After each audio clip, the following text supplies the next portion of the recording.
साहिबा को भारी गहनों और कपड़ों में बेहद घुटन हो रही थी, पर पसीने से सराबोर व संस्कारों के कारण चुप बैठी रही। उसकी समुद्र जैसी नीली व गहरी आंखें बार बार रौनक को तलाश कर रही थी, पर रौनक उसे दूर दूर तक नहीं दिख रहा था। आगे की कहानी विस्तार से सुनिए।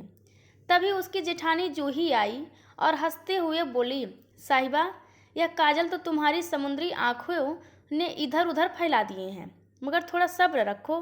रौनक प्रियांशी को लेकर हॉस्पिटल गया है। साहिबा का गोरा चेहरा गुस्से से लाल हो गया।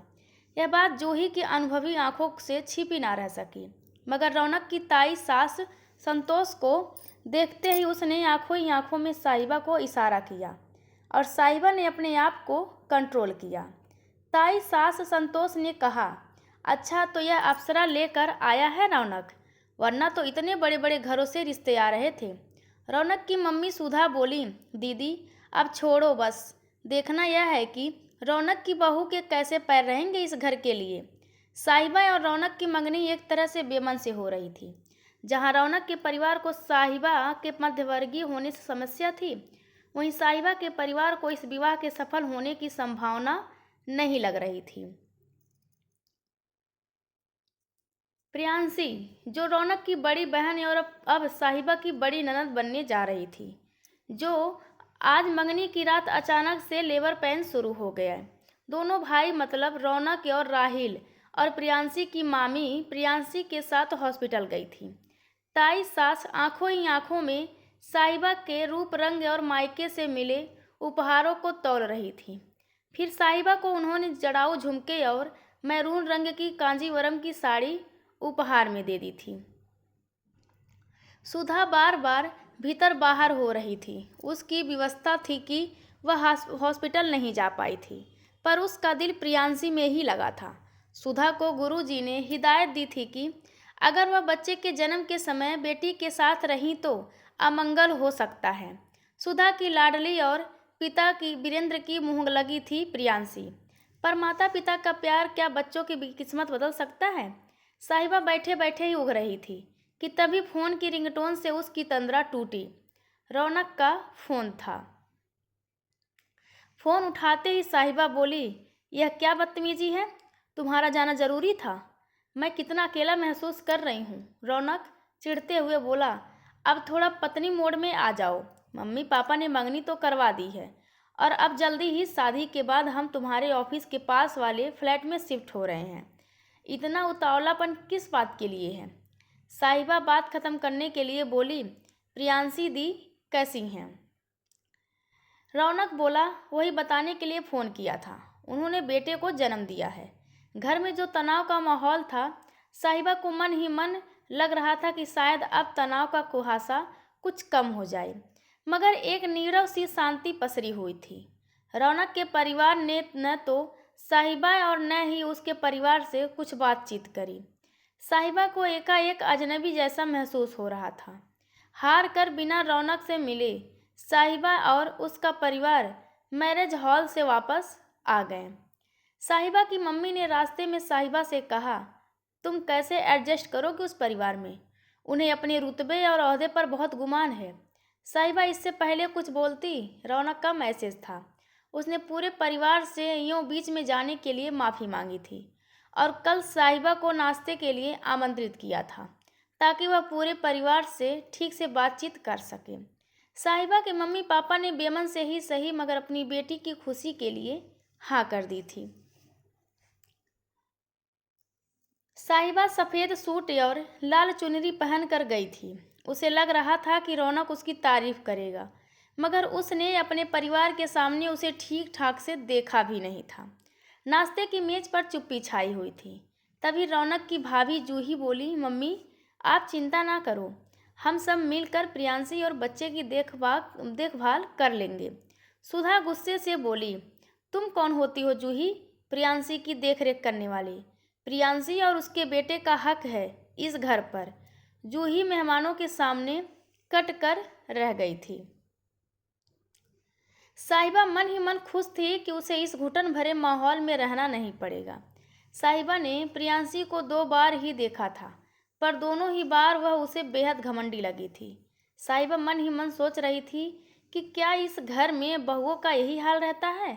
नाश्ते के बाद जूही साहिबा के कमरे में आकर बोली, देखो साहिबा, मम्मी जी थोड़ी सी प्रियांशी को लेकर सेंसिटिव हो जाती हैं, पर वे दिल की बुरी नहीं हैं। तभी रौनक बोला, भाभी जल्दी से कॉफ़ी बना दीजिए। नाश्ते की मेज पर तो मूड खराब हो गया। रौनक एक मंगेतर के रूप में साहिबा को अजनबी सा लग रहा था। कॉफ़ी पीते ही वह हॉस्पिटल चला गया था। प्रियांशी अपने बेटे को लेकर 3 दिन बाद आ गई थी। प्रियांशी का प्रेम विवाह था जो असफल हो गया था। रौनक से ही साहिबा को पता चला कि प्रियांशी घर आ गई है, मगर ऑफिस के कारण उसे लगा कि वह रविवार को चली जाएगी। रविवार को जब साहिबा घर पहुंची तो साहिबा ने महसूस किया कि प्रियांशी के आने के बाद घर की हवा और अधिक घुट गई है। अभी साहिबा जूही से बात ही कर रही थी कि साहिबा की होने वाली सास सुधा बोली, साहिबा तुम्हारी दीदी को हॉस्पिटल से आए हुए 2 दिन से अधिक हो गए हैं। क्या तुम्हारा फर्ज नहीं बनता कि तुम उसके हाल चाल कम से कम फ़ोन पर ही पूछ लेती। रौनक बोला, मम्मी मैंने ही साहिबा से बोला कि तुम फ़ोन के बजाय आकर ही मिल लेना।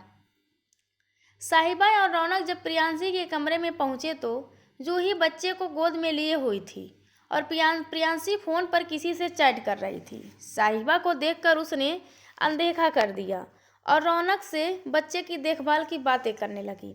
साहिबा अपमानित सी बैठी रही और फिर उठकर बाहर बैठ गई। रौनक को साहिबा का यह व्यवहार पसंद नहीं आया। रौनक के अनुसार साहिबा को इस परिवार का हिस्सा बनना है तो कोशिश भी उसे ही करनी पड़ेगी। रौनक पूरे रास्ते साहिबा को बहू के फर्ज के बारे में समझाता रहा। देखो साहिबा, हम अलग जरूर रहेंगे, मगर तुम्हें पहले मेरे घर वालों का दिल जीतना होगा। साहिबा को मन ही मन रौनक का यह रूप बेहद अनजाना सा लग रहा था। मंगनी की 1 माह बाद ही साहिबा को समझ आ गया था कि इस मोर्चे पर उसे अकेले ही डटना होगा। साहिबा के घर भी रौनक बेहद फॉर्मल बना रहता था। साहिबा की छोटी बहन सलोनी बोली, जीजू आप लोग हनीमून के लिए कहाँ जा रहे हो। रौनक बोला, अभी तो कुछ सोचा नहीं है। साहिबा रास्ते में बोली, रौनक मंगनी होते ही तुम्हारा प्यार भी एकाएक गायब हो गया है। रौनक बोला, तुम्हारी प्रॉब्लम क्या है। मैं और तुम क्या कहीं भागे जा रहे हैं। हनीमून लोग अकेलेपन के लिए एक दूसरे को समझने के लिए जाते हैं। हम दोनों तो अपने फ्लैट में ही हनीमून कर लेंगे। मंगनी के बाद के दिन बोरियत और घुटन से भरे हुए थे और रातें मान मनुहार और भारीपन था। कभी रौनक बिजी होता तो कभी उसका मूड खराब रहता। मंगनी होते ही रौनक की साहिबा से उम्मीदें बहुत बढ़ गई थी। साहिबा जब भी रौनक के घर जाती तो वह यह देख कर चौंक जाती कि जूही भाभी को पूरे दिन सजी धजी गुड़िया बनकर रहना पड़ता था। कभी मौसी सास तो कभी बुआ सास तो कभी जेठानी या कोई ननद घर पर बनी ही रहती थी। साहिबा को समझ आ गया था कि रौनक के घर पर शारीरिक थकावट तो नहीं थी, पर मानसिक निष्क्रियता बहुत ज़्यादा थी। साहिबा की होने वाली सास सुधा हमेशा साहिबा को कुछ न कुछ समझाती रहती। साहिबा, तुम शादी के बाद अलग जरूर रहोगी, मगर इस घर के संस्कारों को निभाना तुम्हारी जिम्मेदारी है। बिना नहाए रसोई में कुछ मत पकाना। मंगलवार और शनिवार को अंडा भी मत छूना और हर पूर्णमासी को घर की बहू मंदिर में सुबह सवेरे खाना देकर आती है। मैं उम्मीद करती हूँ कि तुम अलग रहने पर भी हमारे घर के संस्कारों को भूलोगी नहीं। साहिबा को लग रहा था कि वह शादी करेगी या कोई गुलामी, उसका तो जिंदगी जीने का तरीका ही बदल जाएगा। मगर साहिबा ने यह सोचकर विचार झटक दिया कि शादी के बाद वह अपने फ्लैट में अपने हिसाब से रहेगी। अगले दिन जब साहिबा दफ्तर के लिए तैयार होने लगी तो जूही का फ़ोन आया। साहिबा, मम्मी ने तुम्हें एकादशी का व्रत रखने को कहा है। साहिबा ने बिना कुछ बोले फ़ोन रख दिया था। आज शाम को रौनक और साहिबा को अपने नए फ्लैट में इंटीरियर देखने जाना था। शाम को जब रौनक आया तो साहिबा ने रौनक के सामने अपना टिफ़िन खोला। उसने बड़े प्यार से रौनक के लिए एग करी बनाई थी। टिफ़िन खुलते ही रौनक बोला, यह क्या, मंगलवार को भी तुमने कुक से अंडा बनवा लिए, और यह क्या, तुमने आज भी बाल धो लिए हैं। साहिबा को ऐसा लगा मानो सपने सामने रौनक नहीं कोई पुरातनी अनपढ़ मनुष्य खड़ा हो। जब साहिबा और रौनक पले फ्लैट पर पहुंचे तो देखा फ्लैट में बेहद गहमा गहमी थी। साहिबा को देखते ही सुधा बोली, तुमने तो हमें बुलाया नहीं, पर मैं खुद ही प्रियांशी को लेकर आ गई हूँ। आखिर देखूँ तो सही, तुम मेरे बेटे को कैसे फ्लैट में रखोगी? यह क्या, तुमने मंदिर ने पूरब दिशा में क्यों बनवाया है? प्रियांशी का बेटा जोर जोर से रो रहा था और प्रियांशी मोबाइल में व्यस्त थी। साहिबा को देखकर प्रियांशी बोली, इतनी जल्दी इंटीरियर और सब काम तुम अकेले रहने के लिए कर रही हो? कुछ दिन तो ससुराल का मजा भी ले लेती। साहिबा ने धीरे से बोला, दीदी मैं तो ना ससुराल और ना ही मायके का मजा लेना चाहती हूँ। मैं तो बस अपने घर में खुलकर सांस लेना चाहती हूँ। सुधा बोली, साहिबा प्रियांशी अपने पिता के घर पर रहती है, तुम्हारे घर पर नहीं, तो उसे मायके का ताना देने की कोई ज़रूरत नहीं है। साहिबा को पता था कि रौनक के कान उसकी मम्मी ने भर दिए हैं। रौनक एक प्रेमी के रूप में जितना अधिक निडर था, होने वाले पति के रूप में उतना ही बड़ा दब्बू था। साहिबा को मालूम था कि अपने परिवार को खुश करने के लिए ही रौनक उससे खुलकर बात भी नहीं करता था। मंगनी के बाद कभी किसी त्योहार पर तो कभी किसी व्रत के बहाने साहिबा की सास लगातार साहिबा को कभी अपने घर बुलाती तो कभी लावस्कर के साथ साहिबा के घर पहुंच जाती। साहिबा की सास की खातिरदारी करना साहिबा के घर वालों को बहुत महंगा पड़ रहा था। विवाह तय होते ही रौनक का पूरा परिवार साहिबा को बच्चे कब और कितने अंतराल में करने हैं इस बारे में सलाह देने लगे थे।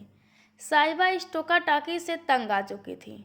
उसे लगने लगा था कि बहू का रोल करते करते वह चुलबुली व स्वतंत्र साहिबा कहीं खो गई है। साहिबा और रौनक की मंगनी जरूर हुई थी, पर हर प्रोग्राम साहिबा के सास ससुर के अनुसार ही होता था। साहिबा और रौनक जब भी डिनर पर जाते, रौनक का परिवार भी साथ जाता था। आज साहिबा की वर्षगांठ थी। सारा आयोजन साहिबा के ससुराल वालों ने किया था। शाम को पार्टी का आयोजन था। साहिबा के अंदर इस उत्सव के लिए कोई उत्साह नहीं था। साहिबा को लग रहा था कि वह एक कठपुतली बनकर रह गई है। दरअसल साहिबा अपने जन्मदिन पर रौनक के साथ कहीं बाहर घूमने जाना चाहती थी, पर रौनक का वही पुराना राग कि परिवार को अच्छा नहीं लगेगा कि वे लोग उनके साथ सेलिब्रेट ना करके अकेले घूमने जा रहे हैं। पार्टी में सब कुछ जगर मगर था, बस साहिबा का मन बुझा हुआ था। रौनक के परिवार की सब महिलाएं साहिबा को एक अच्छी बीवी और बहू के फर्ज को समझा रही थी कि वह कितनी खुशनसीब है कि उसे ऐसा ससुराल मिला है। पूरी पार्टी में साहिबा बस रस्मी तौर पर ही मौजूद थी। साहिबा को ऐसा महसूस हो रहा था मानो उसकी आज़ादी और उसका वजूद मंगलसूत्र और सिंदूर के भार के तले दब जाएगा। अगले दिन फ़ोन पर रौनक ने साहिबा को आड़े हाथों लिया। तुम्हारा मुंह क्यों सूजा रहता है? मम्मी ने तुम्हें कितने प्यार से चैन गिफ्ट करी, मगर नहीं, तुम्हारा तो मुंह ही बना रहा। साहिबा मन ही मन सोच रही थी कि ऐसा क्यों है कि संस्कारों का भार बस औरतों को ही उठाना पड़ता है। विवाह के नाम पर बस औरतों की उड़ान पर ही क्यों लगाम लगाई जाती है? क्यों संस्कारों की घुट्टी बस औरतों के लिए ही है? यह सब सोचते सोचते साहिबा सो गई थी। सुबह जब रौनक सोकर उठा तो देखा साहिबा का मैसेज था, मैं कसौली घूमने जा रही हूँ।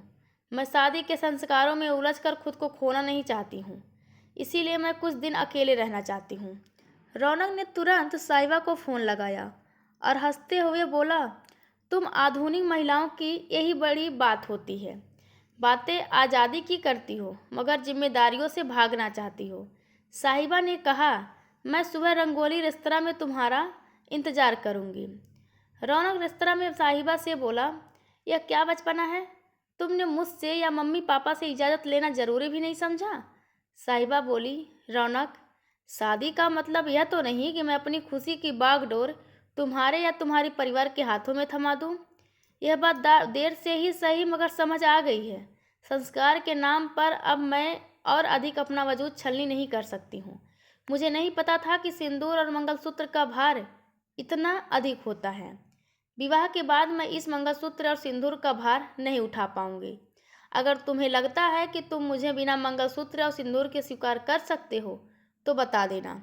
रौनक बिलबिलाते हुए बोला, क्या तुमसे एक पत्नी और बहू के तौर पर कुछ उम्मीद रखना गलत है? अगर मेरा परिवार तुमसे एक अच्छी और संस्कारी बहू की उम्मीद लगाए हुए हैं तो क्या गलत है? और फिर तुम यह क्यों भूल जाती हो कि मेरे परिवार ने मेरी इच्छा का सम्मान रखा और तुम्हें अपने घर की बहू बनाने का फैसला किया था। अगर मैं चाहता तो तुम्हारे साथ बस घूम फिर कर टाइम पास भी कर सकता था, मगर शायद तुम जैसी आधुनिक लड़कियों को शादी की जिम्मेदारी पैरों में पड़ी बेड़ियों जैसी लगती है। साहिबा बोली, मैं शादी माँ बनने के लिए या व्रत रखने के लिए नहीं कर रही हूँ। मैं तुम्हारे साथ जिंदगी की अनछुए पहलुओं को छूना चाहती थी। रौनक गुस्से में बोला, तुम मेरे और अपने परिवार को क्या जवाब दोगी? साहिबा बोली, खुद को रोज रोज जवाब देने से तो अच्छा है कि मैं दोनों परिवार को एक ही बार जवाब दे दूं। मंगनी के बाद भी मैं एक इंसान ही हूँ, कोई गूंगी गाय नहीं हूँ। अगर तुम मुझे जैसी मैं हूँ वैसे ही स्वीकार कर सकते हो तो मैं वापस तुम्हारी ज़िंदगी में आ जाऊंगी, नहीं तो मैं अपनी जड़ें किसी और ज़मीन में जमा लूँगी। मैं नहीं चाहती कि कुछ छोटी छोटी बातों के कारण हमारे बीच जो अतीत के खूबसूरत लम्हे थे वे भी खराब हो जाएं। यह कहकर साहिबा ने रौनक के हाथ में अपनी उंगली से अंगूठी निकालकर पकड़ा दी। रौनक साहिबा को जाते हुए देखकर यह नहीं समझ पा रहा था कि किसका बोझ अधिक है, अंगूठी का या उनके मध्य बसे हुए प्यार के कुछ लम्हों का। दोस्तों, आप सबको यह कहानी कैसी लगी? इस कहानी में लड़का गलत है या लड़की? सोच किसकी गलत है? आप कमेंट करके ज़रूर बताएं और चैनल को लाइक शेयर और सब्सक्राइब करना बिल्कुल ना भूलें। धन्यवाद आप सबका।